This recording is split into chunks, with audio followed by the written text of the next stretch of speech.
Hello, it is Elena and Hamish here for the Loop Back. Hi, how are you? I'm great. Not you, Oh. the whoever's listening to this. How are you, How are you? dear listener? I know how you are, Elena. I'm fantastic. You're fantastic. What does it mean to have a human in the loop? Human in the loop. Human in the loop. What in the world is a human in the loop? Being a human in the loop. AI in the loop. Humans in charge. Welcome to Human in the Loop. It's nice. We haven't done a podcast together in a couple of weeks because you were away and I was away, and we've had some subs in and out. And last week, before Dano went on like a month of leave, I directly interviewed him, and you happened to be away. Yes. And so now I kind of get to ask you some of the questions I asked him, because I think you guys might have crossover advice, but different advice. Well, the thought experiment was, if you were in a bunch of different scenarios and you had to plan your life for the next 5 years, like you had to make some choices knowing that AI is doing a bunch of stuff in the job market, education systems are changing all around us, America's messing with tariffs, there are some pretty significant global takeovers in attempt. So with all of the knowledge at your fingertips, what would you do if you were in a few different scenarios? So I wanted to ask you just a couple of them to see how your, call it advice or call it your hypothetical, stands up. First one, if you were a year 13/Form 7 student, so last year of high school, and you were leaving school at the end of this year, would you choose to go into higher education, a trade or apprenticeship, or would you go travelling? Or is there a secret fourth door that I've not considered? So I don't have a degree. I did go to university for a while, but I ended up... What? You've absolutely just validated what Danu said, which was going to be my next question about how do you feel about university and hiring people without degrees. So we will come back to this point. Okay. Cool. It has affected me in one way, which is that it hasn't affected me finding a job in New Zealand. But when I was looking at working overseas, there are some countries where it's much, much harder to be employed if you don't have a degree. Prior to working here, I worked for a few years at Agoda over in Thailand. And even there, they knew that I didn't have a degree. They've got to deal with it because they're a big investor in the Thai economy, and so they've got to deal with the Thai government. Thai government said, yep, that's fine. He's got enough experience. There's no problem. We do want a copy of his degree, though. And I was like, but you just said I didn't need one. Yes, you don't, but we still do want a copy. So is that like plausible deniability? No, I think it was just like a lot of people, like most bureaucracies, right? A lot of people are just running through the process checklist, right? And so there's here's the thing that I have to put this piece of paper in, so I need you to give me a piece of paper. We did figure it out eventually, but yeah, and so there's probably... My advice is if you are going to be looking, especially if you're going to be looking at working in America, that is a difficult decision because you can make a lot more money if you go into the right area in America, but also you have to live in America, and that comes with all sorts of threats to, sanity and well-being and all sorts of other things. But if that's your plan, you should go and get a degree. It's much, much harder to get a job in another country if you don't have that piece of paper. That's interesting because it kind of both supports, but in a way goes against Danu's advice, which was go travelling. So go travelling if you want the life experience and you're willing to work in a bar or do some manual trade or whatever. But if you want to go overseas and work in the field that you're probably going to end up in, you're going to find yourself restricted. Yeah. And actually, it's some of the travel visas, they actually explicitly say you're not allowed to work in your area of expertise. So like if you go to the UK, I think there's like a 1 year or like a 2 year working travel visa that New Zealand people can get, where you're allowed to work, but you're not allowed to work in your area of expertise. So it's specifically for like, hey, we need people to work in bars and be cleaners and all this other stuff, and you can do that, but you can't do the big bucks jobs. Yeah, that makes sense, because I suppose it would fly in the face of people from such a populous country trying to educate people from their own country and then finding out that the jobs have been taken by foreigners. Yeah. Not even going to get into that. Yeah. But So I lived in Japan for a couple of years doing the JET program, which was like an English teaching thing. They didn't care if you've never been a teacher, but you had to have a degree. A degree. Any type of degree. Yeah. Didn't matter what it was, but any type of degree. And that was a fantastic way to both travel and get working experience in something completely different. But what I found from meeting a lot of Americans and English people there too is for them, an undergrad is a bare minimum because they just have such a population that you need to compete. Yeah. In defense of Danu's point, like you can do a uni degree after a year of traveling, right? If you've got the money, then feel free to travel beforehand. I also think travel is great. I will say don't be one of those people who's out in Thailand as a tourist begging on the street to try and get the local Thai people to pay for your food or your hotel or your flights. Do they do that? Quite a few people do it, yeah.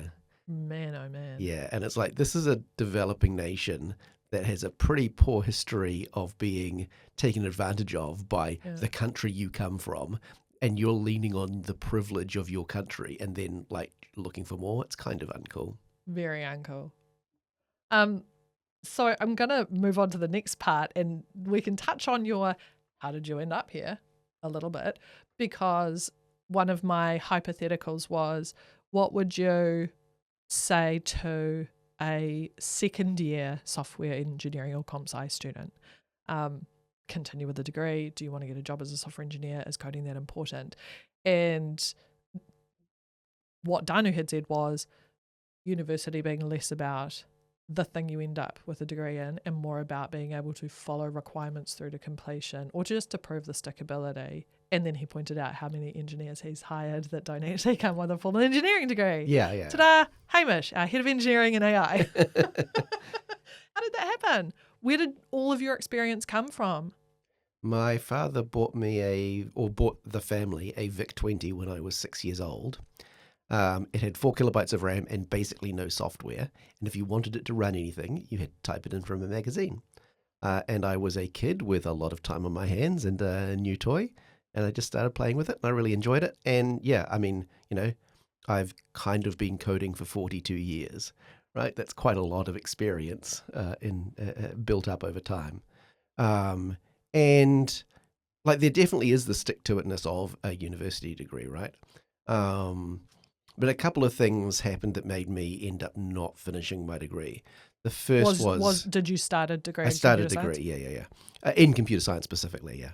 The first was just financing. At the time, student allowance wasn't a thing, at least initially, and then just towards the end of, so I was there for 2 years of a 4-year degree. The second year, it had started to be a thing, but it was means tested on your parents, and they were really strict about it. And for personal reasons, I was not being funded by my parents, but I also would not have qualified for the means testing. So I was on the student loan, which did not really give me enough money to survive. And yeah, ultimately, it was pretty difficult financially. I could have made that better. Like I didn't really go out and find a part-time job or anything like, I definitely could have managed that portion of my life better if I'd really felt, the urge. The other thing is I'd look around at the other people who were doing a degree, some of my friends, and some of them were really great, computer scientists, but a lot of them were pretty average, and there didn't seem to be any correlation between how well they were doing at university and the scores they were getting and my personal rating, like how good they were, which was basically how much were they copying off my assignments, and things like that. And so I was like, I don't think I'm going to learn anything, right? And I knew that at the time, I knew I could get a job without the degree. So it's like, I'm going to spend quite a lot of money or borrow quite a lot of money. I'm not going to really learn much more than I already know. And it's not really going to give me any benefit, at least in the short term in my career. And so I made the decision to not carry on. Knowing what I know now, there were like paths I could have gone down where I could have learned stuff, right? So I didn't really interact with my professors outside of doing lectures, and that's something that would have helped a lot. Is to so go and speak. If you are a second year uni student and you're not enjoying university, go and talk to your professors. Go and talk to your TAs. Say, look, I'm not enjoying this. What can you write? Because they are interested in people who are interested in computer science. Like I could have done some research. I could have found something that was interesting to me that would have kept me, involved if I'd gone and looked at stuff. There is a lot more funding available now. Maybe not actually. I haven't looked at it. For a while, there was more funding available, although courses have also got insanely expensive. Like it was already expensive when I was doing it, and now it's crazy. But yeah, I mean, I think that I do regret not finishing. It would have been nice for me to have finished the degree. I don't think it's particularly impacted me, but it's too late for me now, right? Like I'm not going to go back as a nearly 50-year-old adult student and finish off my degree. And so that's one of those things I won't have the opportunity to do. And so if you're in that, and it's a similar thing to an apprenticeship, actually. If you have the opportunity to do an apprenticeship and it's in something you enjoy doing, go and do the apprenticeship. You can only do those when you're young, right? There's a bunch of stuff you can only do when you're young, and you should do those things while you're young if you want to and you can. I completely agree. I'm going to call up a loop back fact. We were talking about Danu made a call about some people get fired from a role, and it's that spurns them to go and do the thing that makes them so successful, and kind of cited like Ben Affleck and Dogma, then going on to Good Will Hunting. And he said something like, I think the Atlassian founder was fired from another job and then he started Atlassian. So I'm just checking that, and it says that there's no credible evidence to indicate that either the Atlassian founder Mike Cannon-Brooks or Scott Farquhar was fired from another company before creating Atlassian. They were both apparently have consistently been described as entrepreneurs who started Atlassian directly after university using their personal savings. But then it goes on to say, recent reports have discussed the fact, though, that they horribly laid off 150 employees through a pre-recorded video message. Yeah. And that was part of the podcast that I don't know if I particularly agree with Danu, that it was like everyone will be fine. I don't think that's the case. We're going through a period of historically high unemployment. If you believe the numbers, which I think everyone should, America is going through a period of difficult jobs, and that's particularly impacting young people. Yeah. Right? It is very tough for fresh graduates to find work at the moment, and yes, it is certainly true that there are plenty of people who have had some difficult period in their life, and that difficult period has pushed them into a situation where they have then found massive success. But there's also plenty of people who have been pushed into a difficult period of their life, and they have not been able to manage that, and they've spiraled into self-destruction. Or just a very average outcome, right? Like, it doesn't have to go one of those two ways. It could just be the much more likely middle ground of working at a supermarket job or something else that, pays the bills, is perfectly respectable, but is not going to change the world, and just, tickling that out into retirement. I think that you do need, clever people are generally in demand, but you do need luck as well. Yeah. And successful people generally underplay the impact that luck has had in their life because they're not really aware of it, right? Yeah, 100%. It feels like if you're really tied to the story of being self-made, or, the two things can be true at the same time. You can have put in a lot of effort and be self-made to the degree that you've done what you can without too many handouts. But you're right, luck. I mean, a lot of just simply time and place. Luck could be as macro as where you're born or the colour of skin you're born with, or it could be as minor as being in the right place of employment at the right time when they exit and, oh, damn, I'm a millionaire. Yeah. Those are some lucky choices. I mean, there's definitely the opposite is true too, right? Like there's the guy in England who won the lottery. You'll have to look this up and do it in the loop back. Guy who won the lottery, burned through it all and won the lottery again and burned through it all again, right? Like you can definitely get lucky and squander that opportunity. But, the guys that come fourth at the event in the Olympics, right? Maybe they could have tried harder, but maybe that was literally the best they could have done. Yeah. And they just, for whatever reason, genetics or not quite the right energy on the day, or it was a slightly different temperature than they were used to, they didn't do quite as well as the other guy, right? Yeah. Like, you can't point to someone who doesn't succeed and say that was because you didn't try hard enough. Yeah, very true. Do you believe in manifestation? No. I didn't think you would. I just had to ask. I do think that thinking about something constantly and keeping it in mind reminds you to pay attention to it. And so there is an element of, if you focus on making money every day, right? Like if that's your manifest, like I want to be rich, I want to be rich, I want to be rich, then you will adjust your behavior in a way that makes it slightly more likely you will be rich. But you'll also be quite a lot more of an asshole. So, spoken like a true Hamish. Yeah. Like, I mean, I don't have any evidence for it. So it's probably just reactionary. I don't like the image of someone standing in front of a mirror and saying, upbeat amorphisms to themselves. It probably does help, right? Like, there's a lot of evidence to show that, like, imagining yourself winning a swimming event and what you did, actually does improve performance because you're sort of preparing yourself mentally for that activity. Now, I mean, the James Randi Prize? I think it's the James Randi Prize. He offered $1 million US if you could prove with a actual proper experiment any pseudoscientific event. I have heard of this actually, yeah. And no one's ever claimed it. Because as soon as you try and apply scientific method to it, none of these things work. And if you can't apply scientific method to it, it's not reliable enough to be useful. You can't sell a product that sometimes might do what you want. Well, actually, it turns out you can, maybe. So you probably shouldn't sell a product that only sometimes does what it says it does. I'll come back to talking about the hiring situation because more than Danu, you are responsible for hiring engineering team at Rush. Mm-hmm.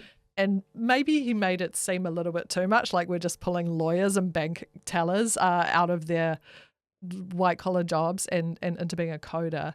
I dare to say that there's a little bit more rigor to your process than just saying you're a smart person who figures things out. Can you like, people still have to go through a coding test to get a job here. Yeah. So there was a lot of self-taught rigor that went behind the particular bank teller I'm thinking of becoming a software engineer. Yeah. But it doesn't make for a greater story. A lot of the hiring Danu did for Rush was back in our earlier days, right, where we were a lot more experimental and where we did have a bit more time for people to sort of figure out what they were doing, right? And that's really not the case anymore. Like, we do kind of need people to drop into being commercially billable, within a couple of weeks. And if we're billing for somebody, we need to know they are going to be doing high quality work that we feel comfortable billing for, which means they need to be able to code. Am I looking for a degree? No, that would be hypocritical. I don't have one. But they do need to understand what it means to code, what variables mean, what code flow is, right? Like, these are things that some people will pick up quite quickly and some people will struggle with for a long time. But regardless, you need to know before we hire you. We're not going to hire you just on the hope that you will figure it out. Fair. Absolutely fair. And you're right, yeah, the experimental bootstrap it style that Rush used to operate on probably had a lot more flex. I mean, I think we still do that a little bit, right, with our Vision product that is internally funded, right? So we don't have to worry quite so much about being directly value billable straight away. And we are doing something that is more on the cutting edge of capability, right? We're not sure if it's possible or not. We're pretty sure it is because otherwise we wouldn't be investing in it. But there's a lot of experimentation to figure out like how we're actually going to do that. And so for that work, I think we are more flexible in the sort of experience that you have bringing to that role, right? We are looking more for people who can figure out how to get stuff to work than we are, can you code? And can you code is not enough, right? Like even for the guys doing professional services, can you code is a baseline, but we're also looking for passionate people who like solving problems, right? Because there is a certain type of like industrial coder that expects to be given very specific instructions on what they are to do that day, right? Write this function with these inputs that produces this output. Okay, cool. Now write this function. Okay, cool. Now write this function. We don't have the space or the process to use that sort of engineer. And so we are looking for people who have the ability to solve problems, not just to code, but they do need to be able to code. So if you were a person who was a bank teller, an accountant, a lawyer, and you were thinking, I might want a career shift in the next 5 years because my job may not be secure or even that interesting, and you wanted to become a software engineer, and you're thinking, AI does half the job for me now, what would your recommendation be? You still have to go back and learn the basics? Yeah. I mean, right now, you can get a surprising amount done with something like Lovable or like just general vibe coding without really understanding coding at all. But there's a curve that shows like the length of time of a task that a human can do that AI can do before it gets irretrievably confused about what it's trying to do, and it just can't solve it reliably at that point anymore. And that length of time has been increasing on a curve. But that length of time still with state of the art is about an hour and a half's worth of a human's task, right? If you're starting right from the scratch of a coding project, that could be 6 months, that could be a year. Right? There's a long gap from where we are now in terms of AI's ability to run unsupervised and where we would need it to be to do these complex coding projects with very little human supervision. And the best supervision for AI at the moment are engineers who know what the process and outcome should be so that they can check and correct the AI. You can get a long way without that knowledge, but you will eventually hit a wall with the current tools. Now, I have to be very specific about with the current tools because that curve is hockey stick shaped. So, what is the length of time that an AI is going to be able to handle the task in 5 years? Impossible to say, right? It could be basically the same as now, or it could be anything. And the economy is completely irrevocably altered from what it is now because nobody has a job. Womp womp. Womp womp. That brings us to a perfect exit, which is, I suppose, one of my last little corrections. Danu slightly misattributed the quote, no plan survives contact with the enemy. He knew it was some kind of strategic military genius. He was like, was it Churchill, was it this, was it that? It was most famously attributed to Helmuth von Moltke the Elder, a 19th century Prussian military commander. So with that said, do you have a favourite saying about planning? No plan survives contact with the enemy. And I also did think it was a World War II guy, but a lot of these quotes get reused, right? It's like the number of people who think that David Bowie covered Nirvana for Man Who Stole the World instead of the other way around. It's pretty frustrating. It's like, you youngs, get off my lawn. I have OCD, and so the thing I plan is how I'm going to clean up afterwards. So I will figure out the process in the moment, but I will have thought beforehand, what possible mess will I create, make sure I've got all the stuff around me to clean up so that I'm not going to have to traipse through the house with dirt on my shoes to go and get a cloth or something. So I will plan for resolving the mess afterwards and figure it out in the moment otherwise. And with that phone ring, we are done. Till next time. Something else. Bye. Bye.